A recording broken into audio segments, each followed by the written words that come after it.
Now, a new study suggests that the moon may have a similar tail, but it's only visible once a month when Earth passes directly through it.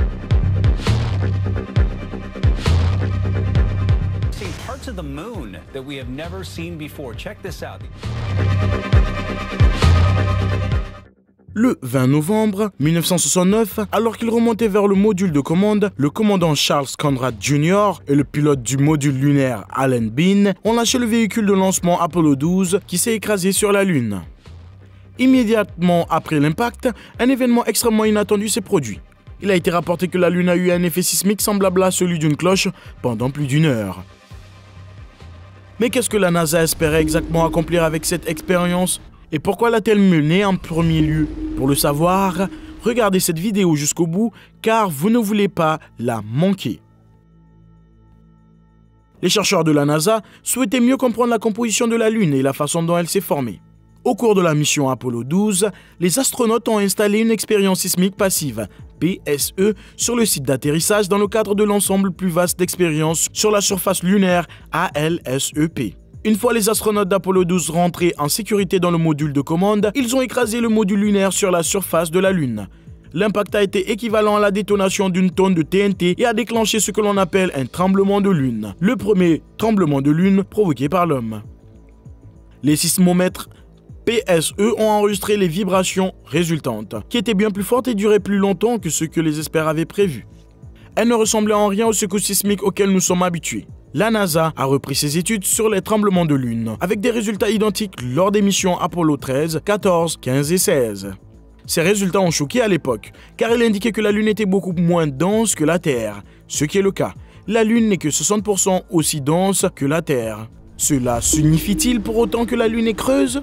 Selon Walter Cunningham, troisième astronaute civil et pilote du module lunaire lors de la mission Apollo 7 en 1968, les gens parlent de l'accident d'Apollo 12. Ce n'était pas vraiment un crash, c'était une désorbitation ciblée de la fusée utilisée pour décoller le module lunaire. L'équipage a séparé le véhicule de lancement et l'a écrasé sur le sol juste à côté d'un sismographe qu'il avait installé en bas. Eh bien, il a vibré, donc c'était un premier indice de la solidité de la surface de la Lune. Ce qui était intéressant à ce sujet, c'est que la Lune a soudainement commencé à sonner comme une cloche et a continué à le faire pendant plus d'une heure. Werner von Braun, alors directeur de la NASA, a décidé que pour Apollo 13, ils allaient délibérément écraser une partie de la fusée sur la surface lunaire. La Lune a alors résonné comme un gong pendant plus de 3 heures et à une profondeur de plus de 30 km.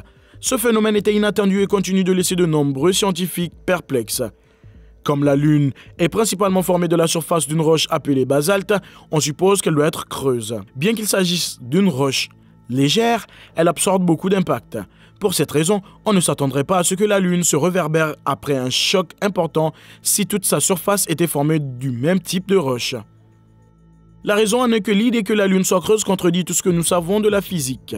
Mais qu'est-ce qui fait que la Lune sonne comme une cloche? C'est ici que les choses se sont perdues dans la traduction. La Lune sonnait comme une cloche, déclare Clive R. Neal, professeur d'ingénierie civile et de sciences géologiques à l'université de Notre-Dame, à propos des résultats de l'expérience dans un article de la NASA. Et c'est vrai d'un point de vue scientifique. De même, le rapport compare les vibrations des tremblements de Lune à celles d'un diapason, qui est un type de résonateur acoustique. Cela ne cesse d'aller et revenir, dit Neal. Sur Terre, les tremblements de terre ne provoquent normalement des vibrations que pendant environ 30 secondes, et jamais pendant plus de 2 minutes. Cela est dû en grande partie à l'abondance d'eau sur la Terre. Comme l'explique Neal, l'eau affaiblit la pierre, en élargissant la structure des différents minéraux. Lorsque l'énergie se propage à travers une structure aussi compressible, elle agit comme une éponge en mousse. Elle amortit les vibrations.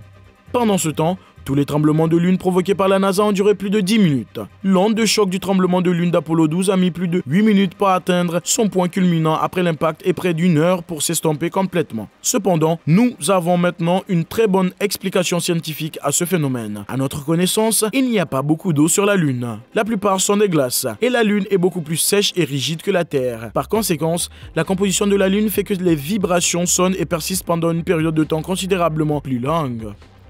Dans son livre de 1966 intitulé « Intelligent Life in the Universe », Le scientifique et astronome de renom Carl Sagan a caractérisé la recherche moderne concernant la composition des corps célestes dans le cosmos. Carl Sagan a proposé qu'un satellite naturel ne puisse pas être creux. C'est étrange, car à moins que la Lune ne soit creuse, elle ne devrait pas vibrer.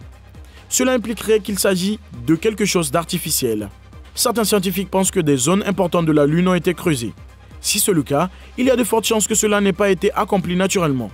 Cela a dû être fait artificiellement. Cela soulève une question cruciale. Qui aurait eu la capacité, les compétences et la technologie pour le faire? Pas nous, à coup sûr. Cela ne pouvait être fait que par des extraterrestres et personne d'autre. La littérature et les légendes anciennes témoignent d'une époque où l'on ne voyait pas de lune dans le ciel nocturne. Dans sa description de l'histoire de la région grecque d'Acardie, Aristote écrit que les Pélagiens vivaient dans la région depuis des temps très anciens, à une époque où la lune n'existait pas. Des preuves ont également été trouvées dans l'autre partie du monde. En Bolivie, des glyphes sur le mur de la cour de Calazazaya, construite en 13 000 avant Jésus-Christ, prouve que la Lune s'est mise en orbite autour de la Terre à un moment précis il y a des milliers d'années, bien avant que les historiens classiques appellent l'histoire écrite. En outre, la porte du calendrier située au même endroit indique qu'un satellite plus petit tournait autrefois autour de la Terre. Que signifie tout cela? L'ancien souvenir d'une Terre habitée par l'homme sans lune a été transmis à travers les siècles, établissant les traditions de différentes civilisations. Comment la Lune est-elle arrivée là? Fait-elle partie de la Terre? Une planète qui est entrée dans le champ magnétique de la Terre? A-t-elle été construite par une civilisation disparue depuis longtemps? Ou s'est-elle formée naturellement? Peut-être tout cela est-il l'œuvre d'extraterrestres après tout. Une nouvelle carte de la Lune a cependant révélé un trésor d'endroits riches en précieux métal, titane. Certaines roches lunaires en contenant 10 fois plus que les roches terrestres. La carte, qui comprend des observations dans les longueurs d'onde visibles et ultraviolettes, a révélé les précieux gisements de titane. Ces découvertes pourraient éclaircir certains des mystères de l'intérieur de la Lune et fournir un cadre pour l'exploitation minière future de la Lune. La carte de la surface lunaire a été réalisée à partir des données de la sonde Lunar Reconnaissance Orbiter, LRO, de la NASA, qui est en orbite autour de la Lune depuis juin 2009. La caméra grand angle à bord de la sonde a pris des photos de la surface à cette longueur d'onde et résolution distincte. Les instruments de LRO ont permis aux scientifiques d'obtenir une image plus claire de la composition chimique de la surface lunaire, car certains minéraux reflètent ou absorbent fortement des régions distinctes du spectre électromagnétique. Les chercheurs ont sondé la surface lunaire et comparé la luminosité dans des longueurs d'onde allant de l'ultraviolet à la lumière visible, identifiant les endroits riches en titane. Les scientifiques ont ensuite comparé leurs résultats aux échantillons lunaires ramenés sur Terre par les missions Apollo de la NASA et les missions Luna de la Russie. Ces régions riches en titane sur la Lune ont laissé les chercheurs perplexes. Selon les scientifiques, la quantité la plus élevée de titane dans des roches similaires sur Terre est d'environ 1% ou moins. D'après la nouvelle carte, la teneur en titane des roches lunaires varie de 1% à un peu plus de 10%. Le titane se trouve en grande partie sur la Lune dans le minéral ilménite, une combinaison composée de fer, de titane et d'oxygène. Si les humains exploitent un jour la Lune, ils pourraient être en mesure de décomposer l'ilménite et d'en extraire ces éléments. En outre, les données d'Apollo montrent que les matériaux riches en titane sont plus efficaces pour retenir les particules du vent solaire, comme l'hélium et l'hydrogène. Ces gaz sont susceptibles d'être des ressources critiques pour le développement de colonies lunaires et l'exploration de la Lune. Tout cela nous amène à nous demander pourquoi nous n'avons pas entendu parler de ces découvertes, ou du moins de la pertinence de certaines d'entre elles. Si la nature creuse, les métaux rares et les anciennes légendes sur une époque antérieure à la Lune étaient exactes, cela transformerait notre concept de la réalité. Mais si tout cela était vrai, il faudrait être vraiment têtu pour croire que ce n'est qu'une coïncidence qui s'est produite naturellement. Et, depuis les vols Apollo, beaucoup de gens pensent que la NASA sait quelque chose sur la Lune qu'elle ne veut pas partager avec le public. Les preuves de cette conclusion se trouvent dans le rapport Brookin. Le rapport est remarquable pour une brève partie intitulée « Les implications d'une découverte de vie extraterrestre » qui traite des répercussions probables d'une telle découverte sur les attitudes et les valeurs du public. La section aborde brièvement les réactions potentielles du public à diverses possibilités de découverte de vie extraterrestre, en soulignant l'importance de recherches supplémentaires dans ce domaine. Elle recommande des recherches supplémentaires pour déterminer l'impact social probable d'une telle découverte et ses effets sur les attitudes du public, y compris des recherches sur la manière dont les dirigeants devraient traiter l'information d'une telle découverte et dans quelles circonstances les dirigeants pourraient ou non, trouvez judicieux de ne pas divulguer cette information au public. Compte tenu du rapport Brookings, si la NASA a effectivement trouvé quelque chose sur la Lune, cela pourrait expliquer le langage corporel et l'attitude des astronautes d'Apollo 11 lors d'une conférence de presse après leur retour sur Terre, dans laquelle ils apparaissent clairement anxieux, à bout de nerfs et sur les nerfs, comme s'ils avaient vu ou entendu quelque chose de terrifiant mais ne pouvaient en parler. Qu'en pensez-vous? La Lune est-elle vraiment creuse?